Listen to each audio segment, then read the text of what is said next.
Ernie Alder, a retired Indiana State Police trooper, has enhanced the lives of thousands of young people through the Indiana State Police Museum and summer camps since the 1970s. He knew from experience that youth summer camps could be beneficial. Working with young people, I just don't think you can go wrong with that.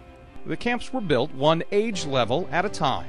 Initially, the first year that we had the camps, they were for high school students. So in that particular area, it served well to help establish them in an understanding of law enforcement and the criminal justice system. Now down in the lower grades, our 5th and 6th grade Respect for Law camp, it's pretty much an introduction to law enforcement. After we had a few years of Respect for Law camp, we got that gap between high school and elementary. Why can't we do for middle school? So we said, let's set her up. First year at the 4-H Leadership Center at Lafayette was 1970, and we had 81 boys, and we were on the way. 81, and it went to 200 and some, then 300, and then by the early 90s we were having 22 to 2,500 kids statewide. It proved out to be needed.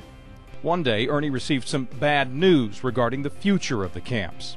And it was decided that the state would no longer administrate the summer camps, and that unless somebody picked it up, it'd probably just go by the wayside. So I'm with the Indiana Troopers Association, and I discussed it with the board, and they said, let's do it. So we picked it up. Ernie says it feels good to be able to save the camps. I could probably go fishing if it had failed and gone down the drain, but I'd never feel quite right about losing the camps, because obviously there's a need for them. I mean, kids respond to it. Two well-known graduates talk about how Ernie Alder and the camps influenced their lives.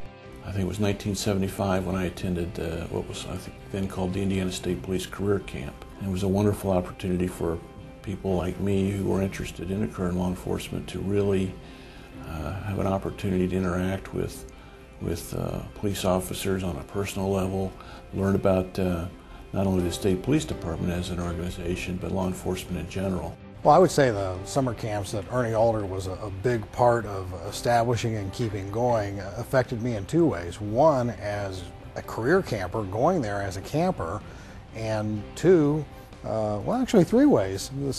It inspired me to go ahead and join the state police, and then I actually became a counselor for several of the career camps. Ernie's definitely a legend, and a deserved one. He's got a heart as big as anybody I can think of. When he sees a need, he's ready to fulfill it, to offer his assistance, and the building we're standing in right now is in big part due to the vision of Ernie Alder. The building he's referring to is the Indiana State Police Youth Education and Historical Center at 21st and Post Road.